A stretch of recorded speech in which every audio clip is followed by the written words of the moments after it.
All right, hi everyone. This is Shindigs with TeamLiquid.net. Today I'm here with Dustin Browder. We're at a HotS press event. We had a chance to demo the campaign and see a really quick presentation over the new features of HotS. We're just going to go ahead and ask Dustin some questions. So we're going to start off with single player questions, then we'll move on to multiplayer. First of all, have you decided if decisions of Wings of Liberty will affect what happens in Heart of the Swarm? It will affect it a little bit. I don't want to oversell this as some huge feature, but we do have a few places where the conversations that occur will change based on the decisions you made in Wings of Liberty. Okay, cool. Following up on that, with Wings of Liberty, we obviously had a lot of options in terms of branching campaigns. You can go explore a lot of different planets. And at the last press event, it was kind of brought up, it kind of convoluted the story a bit, and some people didn't like that too much. Will Heart of the Swarm maybe a bit more linear experience, or can we expect a few more branching options there? Well, it's a little bit both. I mean, you have to play all 20 missions in order to complete the game, so you can't skip content like you could in Wings of Liberty. You do have to play it all to get to the final chapters of Heart of the Swarm, but you do choose the way that you're going to play through those. So we have several key choices where you choose which planet you're going to go to next. So it has some impact, maybe not as much as it did in Wings of Liberty, but it's not a strictly linear experience. All right, that sounds really cool. So also in the Wings of Liberty campaign, we had, we saw the return of some really cool Brood War units, kind of revamped for Terran. Can we expect the same thing for Zerg Brood War units? Yeah, you'll definitely see some of your old favorites come back. All right. Can you elaborate on which ones, or are they surprises? I think there could be surprises at this point, but I think people will be happy with what we've chosen. Okay, very cool. All right, moving on. A common critique of the Wings of Liberty campaign was the dialogue was a bit cheesy for some people. Sure. Is the tone in Heart of the Swarm, did you kind of craft Heart of the Swarm with that in mind, or was it a completely different writing experience altogether anyway? Well, we have different people working on the writing in Heart of the Swarm, and the tone is much more serious than it was in Wings of Liberty. Wings of Liberty was, these guys are mercenaries, they're pirates, they're out on the edge trying to make a living. It was a little bit of a lighter tone. So, I certainly think that we've done a much better job across the board with the storytelling in Heart of the Swarm. I think in terms of the dialogue, I think in terms of how well things are motivated for all the characters, I think in terms of how we set up the action and then resolve those setups. I think we've done a better job, but I'm on the inside. I'm obviously biased towards this product, so that'll be up to the fans to determine how well we've done. Okay. I think that actually concludes most of our single player questions right now, so we're going to move on to elaborate on more multiplayer questions.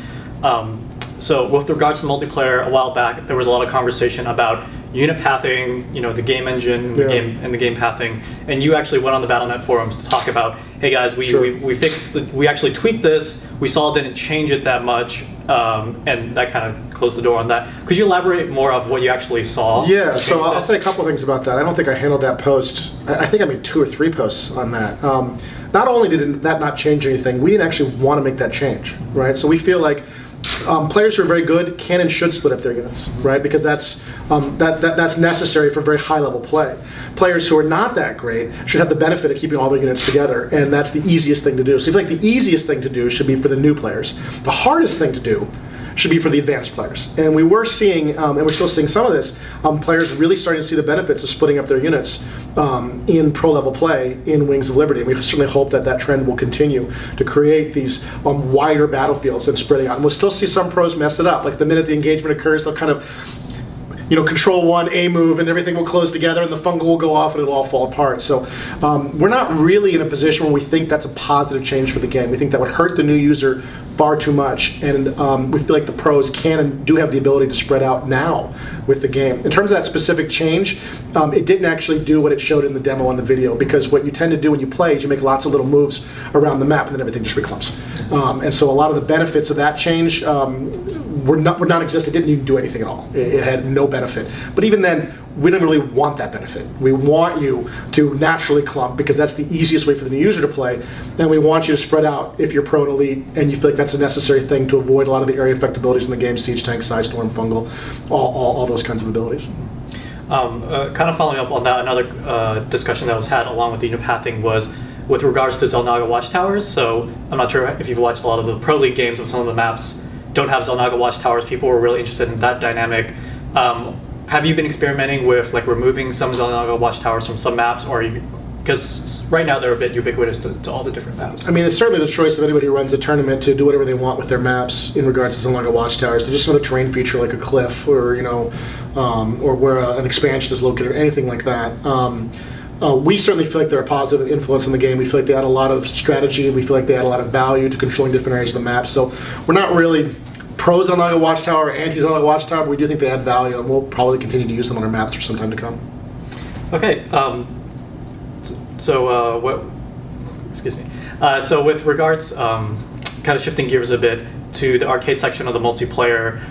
Before Wings Liberty was released, there was discussion of a premium app store. Obviously, we didn't see that. Nope.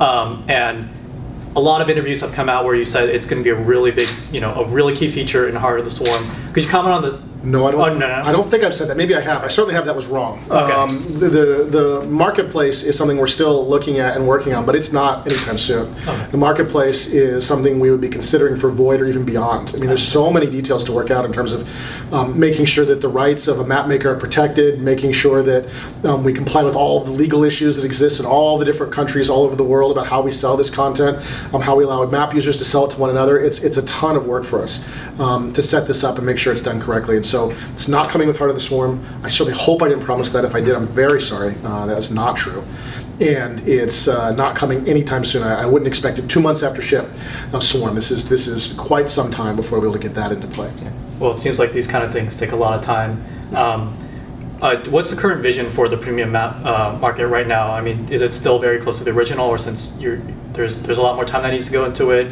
Have you expanded on that vision? I don't know right now exactly what's going to happen with it. I don't know exactly what our plans are. Part of the challenge we're facing is trying to figure a lot of these issues out, right? And making sure that, like I say, that we're doing everything, sort of correctly. We've obviously discussed a lot of different scenarios for the map marketplace. Should be this something that anybody can freely put up whatever they want, right? Is there scenarios people can be hurt by that? They think they're buying, I think they're buying a particular map, and suddenly it was actually a lie. It was a bad version of the map with the same name or a similar name, right? Like, there's all kinds of questions we have to figure out that we haven't resolved yet. Should be stuff that we bless, that we say, look, we've looked at this map, it's really good, we're allowing it on the service. There's a lot of sort of core how this is going to function that we're still struggling with. All right. Well, fair enough. I mean, looking forward to the new premium marketplace in the future. Kind of shifting gears back to the more hardcore multiplayer stuff. You also talked about, in I think a recent blog post, is that you guys are going to try to reach out to more leagues and map making communities to kind of spice up the map pool a bit. Sure. Could you elaborate more on that vision for 2013? So one of the things we've seen many, many times now over the last couple of years is the desire of a lot of players just to play on the league maps, period, right? That's kind of fun. It's like playing on Wrigley Field, right? You want to play on the map that you're watching. And so we're going to look to sort of work with map makers and work with the league specifically to see if we can make sure we get a lot of those maps into the ladder itself. At this point, we're not really in a position where we're that out of sync with a lot of the maps that a lot of the leagues are using, but we could be a little tighter in sync in a lot of places. And there was a long period of time there where we were using smaller maps on the ladder because we felt like that prevented a lot of hiding expansions, which is still a very common problem in bronze and silver and gold, even diamond and even Masters League. You'll see sometimes, I even see it in pro games sometimes, where a hidden expansion determines the result of a game, and that's not really the gameplay we were going for. But at this point, the community is so enthusiastic about larger maps, we've sort of just said, okay, hidden expansions is fine. We're going to live with hidden expansions as part of this gameplay experience and have these larger maps. And so at this point, I think it'll be a lot easier for us to get a lot of those maps into the game. All right. So alongside that note, there's now support, voice support for larger maps, which is the community, kind of what the community wanted. And also, you've introduced clan support and groups, which is something a lot of people are excited about. Now, kind of the next level of suggestions from the community is clan wars, or like maybe some kind of group or clan interaction. Totally. Care to talk more a bit about the future of that? We don't know. I mean, that's something we're going to be looking at going forward. We're still trying to ship this game. We have a ton of features in this product that we're trying to get out to the fans. We've got to make sure they're polished. We've got to make sure that they work. We've got to make sure that they're debugged.